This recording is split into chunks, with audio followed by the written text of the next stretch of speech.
Hello and welcome to Context Matters, the long view. Now, if you're new here, this is an audio-first commentary podcast about how policy, power, culture, and everyday decisions actually affect real life, and why so much of what we hear online is missing the one thing that actually really matters, and that's context. So I want to start this show properly by explaining something up front.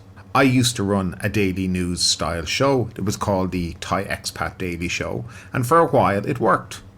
It was consistent, it was fast, and it felt very productive. But over time I started to realize something, and it was something that was kind of uncomfortable. The more I followed the news, the less I felt I actually understood what was going on. I was getting updates constantly, but I wasn't really getting clarity. And I don't think that's a personal failure.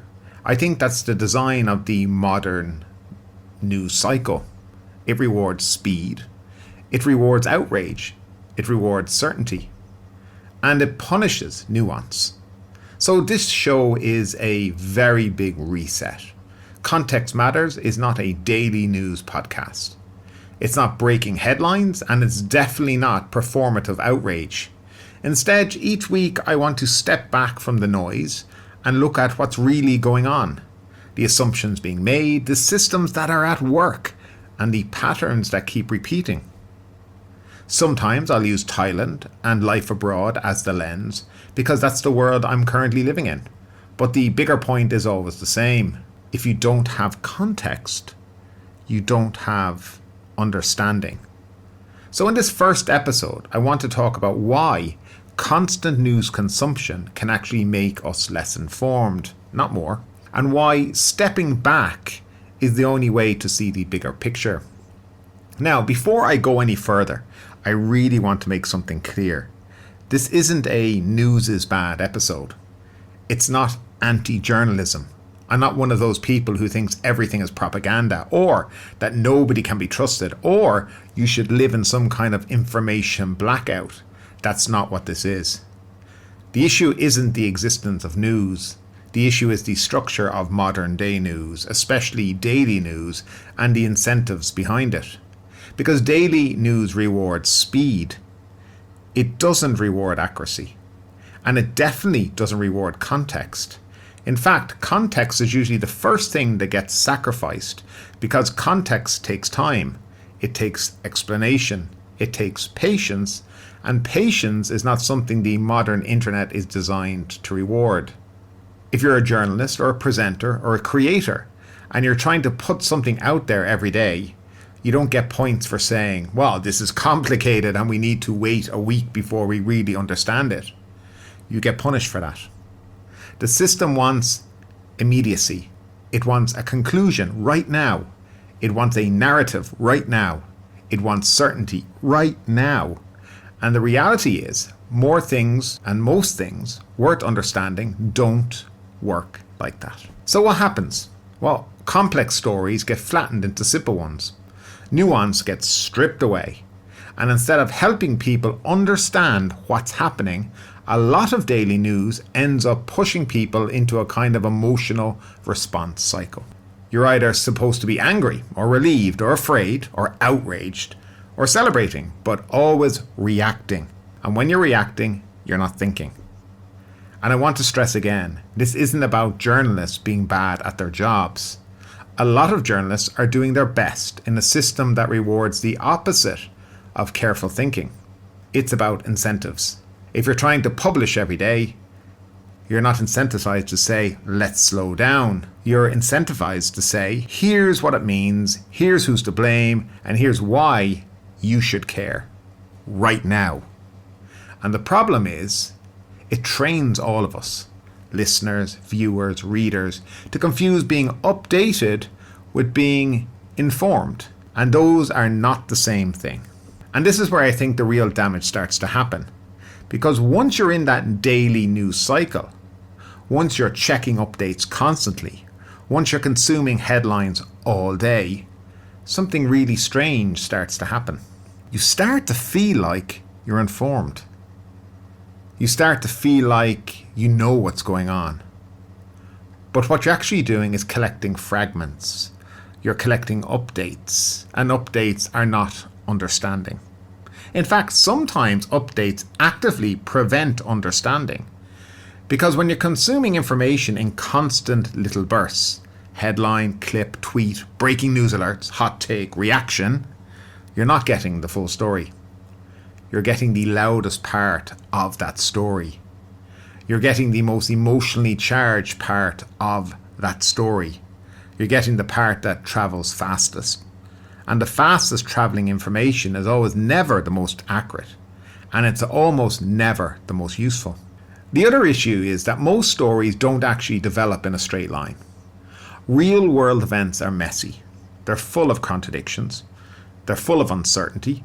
They're full of people changing their minds or changing their stories or making decisions for reasons that aren't obvious until much, much later. But the daily news cycle doesn't like that uncertainty. It doesn't like, well, we don't know yet. It doesn't like, this will take a little bit of time. It wants a narrative. So we end up in this situation where people are making conclusions about things that are still unfolding. And the problem is, once people form a conclusion early, they don't usually update it later. They just defend it. That's why so many public conversations feel like they're not even about the same reality. People aren't debating the facts. They're defending the story they emotionally committed to on day one. Now, I want to give you a really simple example of this, and you can apply it to almost anything. So, a big story breaks. The first 24 hours are chaos. Nobody has the full details, because nobody ever does in the first 24 hours. But within minutes, people are already assigning motives, assigning blame, and deciding what the story means. And it spreads because certainty spreads. Then a week later, the actual details come out. The boring stuff, the inconvenient details. And the problem is, those details don't spread because they don't fit the emotional story people already adapted to. So what happens is the public doesn't update, they just harden. And the story becomes a tribal marker instead of a reality. And once that happens, it doesn't matter what the truth is, because the truth isn't the point anymore. The point is identity. The point is belonging. The point is people like me believe this. And I think one of the reasons we're seeing so much division in public life is that the news cycle and social media layered on top of that, and let's not forget that, encourages exactly that. It encourages early conclusions. It encourages emotional commitment. And it discourages revision. Because revision looks like weakness online. Changing your mind looks like you're losing. But in reality, changing your mind when information arrives is the sign of a healthy mind. It's the sign of intelligence. And the modern information environment punishes it. Now, there's another side to this as well. The daily news cycle also creates this illusion that everything important is happening right now. Like every day is a turning point. Every day is a crisis. Every day is historic. And yes, sometimes things are historic.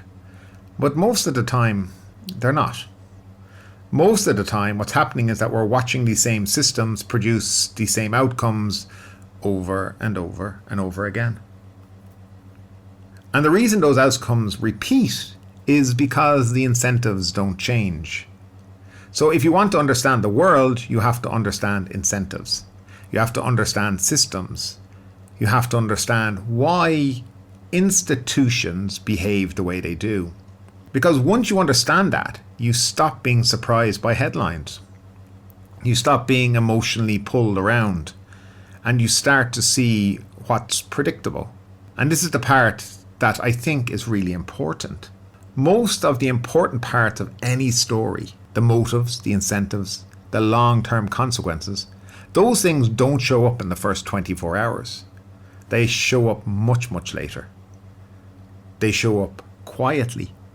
They show up in the follow-up reports that no one shares. And they show up in the boring details. And the modern news cycle is almost perfectly designed to make sure most people never see those boring details.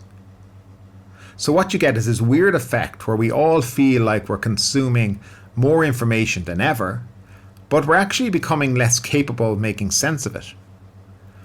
We know what happened today, but we don't know what it means. And we definitely don't know how it connects to what happened last month or last year or 10 years ago. And that's why constant news consumption can make you less informed. Because the volume of information creates the illusion of understanding, but understanding requires something that the daily news cycle rarely gives you. That's time, space, and context. And I think the part that doesn't get talked about enough is what it does to people psychologically. Because when you live inside the daily news cycle, it's not just information you're consuming. You're consuming emotion. You're consuming urgency. You're consuming conflict. And you're consuming it in a way that your brain isn't really designed to handle. Most of us were not built to absorb a constant stream of crisis from every corner of the world, every day, all the time. Not because we're weak, but because it's unnatural. If you go back even 20 years, people had a news bulletin in the evening, maybe a newspaper in the morning, and that was it. Now people wake up and the first thing they do is check what happened overnight. And before they've even had a coffee, they're already being exposed to war, scandal, corruption, tragedy, disaster, outrage, fear, and someone screaming at someone else online for no particular reason. And that becomes normal. But it's not normal. Trust me, it's not. And what I've noticed, and I think a lot of people have noticed, is that the result isn't that we become wiser or more grounded. The result is that we become more anxious, more cynical, more reactive, and more tired. And what makes it worse is that you start to feel guilty for stepping away. Because the modern attitude is that if you're not constantly paying attention, you're irresponsible. Like you're failing some kind of moral duty. But the truth is, constantly paying attention doesn't mean and doesn't make you more effective. It often makes you less effective. Because when you're in a permanent state of reaction, you're not thinking clearly. You're not making good decisions. You're not learning. You're just absorbing. And the other thing is, the daily news cycle trains you into a kind of, what's the word I'm looking for? Helplessness. Because most of what you're consuming is completely outside of your control. You're watching problems unfold that you can't influence, you can't change, and you can't fix. And you're being told to treat them as urgent, personal, and immediate. That's a recipe for complete and utter burnout. And I think that's one of the reasons people have become so emotionally exhausted. Not because they don't care, but because they cared about too many things at once, all the time, with no sense of scale. And what happens then is that people either switch off completely, or they stay switched on and they become angry all the time. And neither of those outcomes are actually healthy. Now, I want to pause here and say something that I think is important in all of this. Stepping back from the daily news cycle does not mean you stop caring. It does not mean you become apathetic. And it does not mean you live in, what's the word I'm thinking of here? Ignorance. It means you stop confusing anxiety with responsibility. Because that's what the modern information environment does. It makes people feel like if they're not constantly stressed, they're not paying attention. But being constantly stressed is not the same thing as being engaged. And it's definitely not the same thing as being effective. So here's what I realized. If the daily news cycle is designed to keep you updated, then stepping back is the only way to actually become informed. Because the moment you create a bit of distance, even a few days, even a week, you start to see things differently. You stop seeing stories as isolated events, and you start seeing them as patterns. You start seeing what repeats. You start noticing what always happens every single time. You start noticing what doesn't matter as much as people pretend it does. Because when you're inside the daily cycle, everything feels urgent. Everything feels like a turning point. Everything feels like the end of the world or the beginning of a new era. But when you step back, you realize most of it's noise. Most of it's reaction. Most of it is the same argument with a different headline. And this is the part that I think is really important. The biggest truths in politics, in society, in culture, and in systems, they don't show up as breaking news. They show up slowly. They show up in incentives. They show up in decisions made quietly. They show up in things that don't trend. And they show up in consequences that take months or years to unfold. So when you step back from the constant updates, you actually become better at understanding what matters. Because, well, you're no longer reacting to the loudest part of the story. You're looking at the structure behind it. You're looking at who benefits. You're looking at how the systems behave. You're looking at the assumptions people are making. And you're looking at what's being left out. And for me personally, stepping back also brought something else back that I didn't realize I'd lost. It brought back calm. It brought back clarity. It brought back the ability to think again. Because when you're not in a permanent state of urgency, you can actually hold two ideas at the same time. You can say, this is complicated. You can say, I don't know yet. You can say, this might be true, but it might not. And that kind of thinking is exactly what the modern internet punishes. But it's also the kind of thinking that produces better conclusions. And I think we need more of that. Now, I want to make this practical as well, because I'm not interested in doing a podcast where we just complain about the internet and then leave it there. So here's a simple model that I think helps. There are 3 levels of information. The first level is updates. Updates are things like, this happened today, this person said this policy was announced, this video went viral. Updates are not useless, but they're incomplete. Now the second level is meaning. Meaning is, what does this change? What does this affect? Is this actually new, or is it just a new headline? Is it real, or is it speculative? And the third level is context.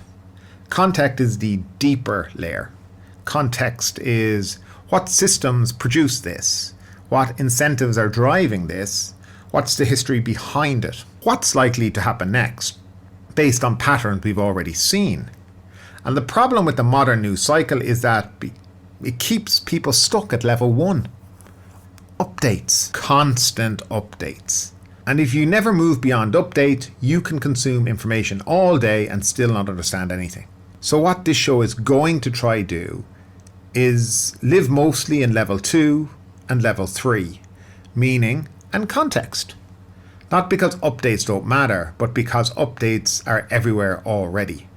You don't need me to tell you what happened today. You can get that from your phone in 10 seconds. What people don't get, what most people are starving for, is someone stepping back and saying, okay, what does this actually mean? And what's the bigger picture here? So that brings me to what this podcast actually is. Because I think it's important to be clear about it right from the beginning. Not as a marketing thing, but as a way of setting expectations. Context Matters is not a daily news show. It's not breaking headlines, and it's not going to be one of those podcasts where I wake up angry every morning and tell you, who to hate. That's not the goal here. The goal is the opposite. The goal is to step back from the noise and look at what's really happening underneath it. To talk about the incentives behind decisions. To talk about the systems that shape people's lives. And to talk about the assumptions that keep getting repeated as if they're facts. And to try and make sense of things in a way that actually leaves you clear at the end of the episode, not more anxious. Now, I'll be honest, the show is opinion-led. I'm not going to pretend I don't have a point of view, but I'm also not interested in cheap outrage.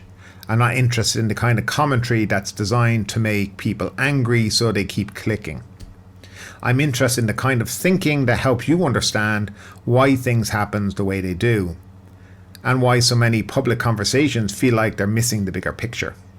And yes, sometimes I'll use Thailand and life abroad because, as I said, that's the world I live in. That's where I've built the experience.